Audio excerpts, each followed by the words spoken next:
Now, the comedian Helen Lederer, perhaps best known for playing Katrina in Absolutely Fabulous, has had a career spanning 4 decades, appearing alongside the likes of French and Saunders, Rick Mayall and Harry Enfield. But now Helen has decided to go solo and tell her own story in her own way, in her own memoir. It's called Not That I'm Bitter, which looks at both the funny and the darker sides of being in the male-dominated comedy scene in the 1980s. We will be joined by Helen here on the sofa in just a second, but first, let's see her in action. Yes, and then there are these really lovely recherche kidding slippers. Lovely. And chairs. I thought might be quite interesting. I've got a friend who's got a shop with some lovely chairs in it. Jocasta? Yes. And she believes chairs are as important to civilization as a masterpiece. Or something. I wrote it down somewhere. So, we could print that up and do some lovely photos. It's so nice to meet genuine aristocracy for a change. There are so many fakers. You're not wrong there, my dear. I believe that your heart will go on. Once more, I open the door, and you're here in my heart. Go on. It's the kiss now. No, don't get funny. Don't get funny.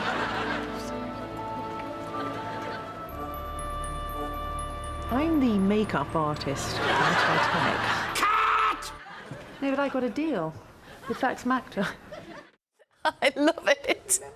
You don't remember I it? know, because I was just going, oh, they've shown a clip without me in it. Typical BBC. No, I'm so namaste and all that. Yeah. But then I was in it. But I always think I wasn't in it, which is probably why I wrote the book. But Helen, just to remember I was in it. This is like a little bit like the story of the book in a way, isn't Yes. it? Your place in that scene, you're very, I don't know, very self-deprecating about the whole thing, because you say there were other people who were much more famous or successful. Well, that's true. We can't get away from the fact that there were more famous people and there are more famous people. But maybe it's...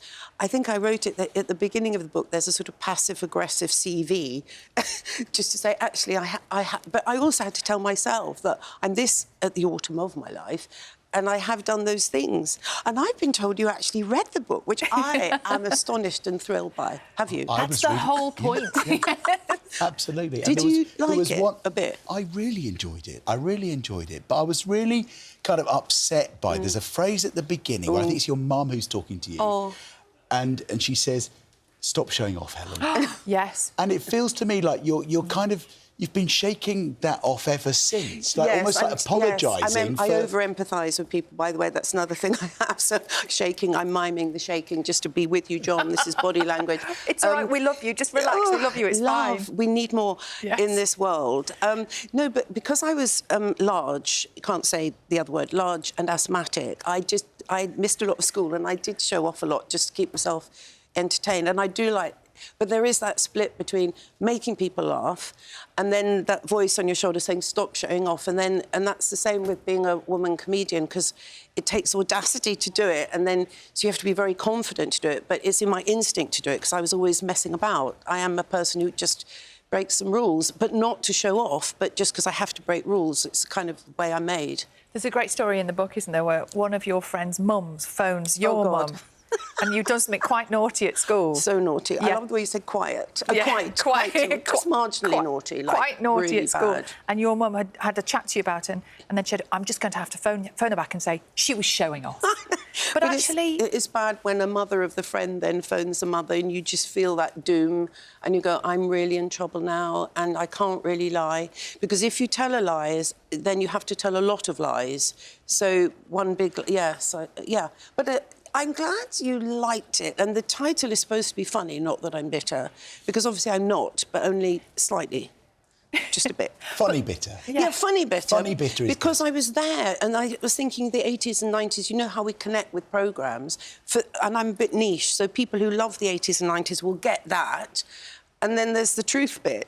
Not that I've made the other bit up, but I am alarmingly truthful, so when people go alarmingly truthful, it's alarmingly truthful. Because and the genie's out of the bottle now, Sally. Yes, and there are stories in that book that it's not that long ago that all of this happened, but it sounds like it, was lifetimes ago. Some of the things that you had to endure.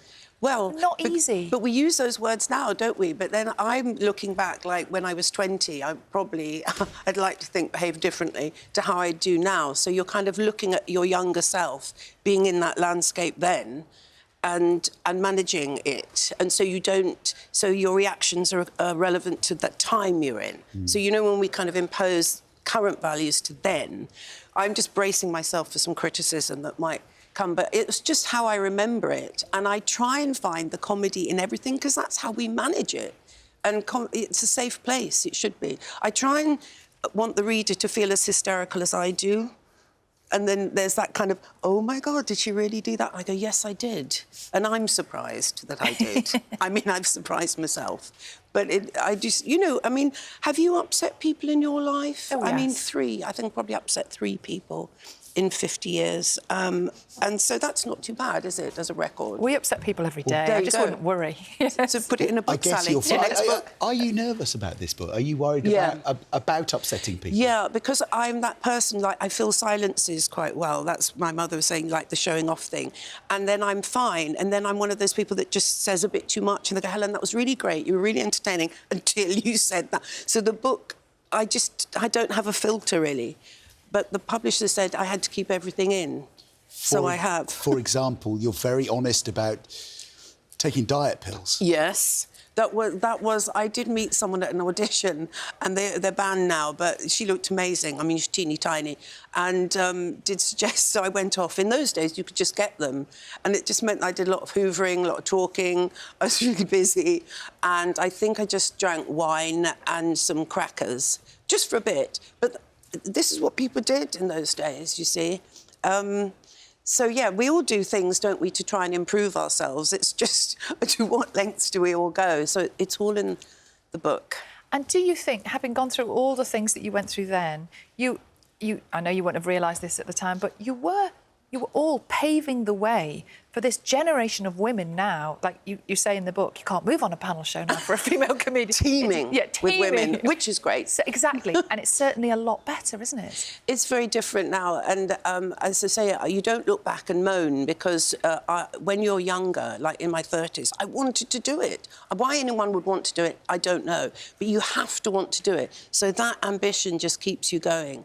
And, yeah, it was a very different time. But I didn't do it to be nice to other people. I'm not that nice. I just did it because I wanted to do it so badly.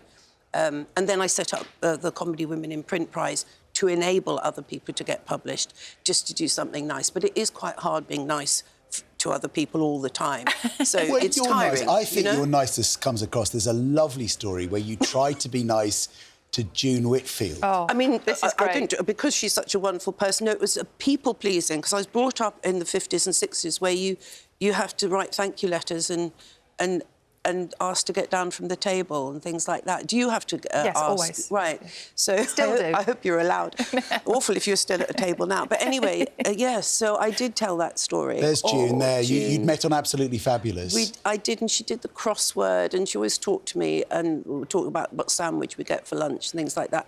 And then, by mistake, I ended up being her PA by default, because I couldn't say to her, actually, June, I don't know how to get the tickets to see Joanna in this wonderful play. I just Joanna didn't... Lumley? Joanna Lumley, who was wonderful, wonderful. And in the end, I had to phone up the box office and then got really bad seats at this is true, at the tippy top. And June just walked with the daughter, lovely daughter. We walked all the way up to the top. She never complained, never said anything about it. And then we saw Joanna, and nobody mentioned the fact that I had got her the worst seats in the theatre. And we could barely see. And she nearly tipped over just trying to get sight of Joanna on stage, because we were so high up. But I just wanted to please her. Oh.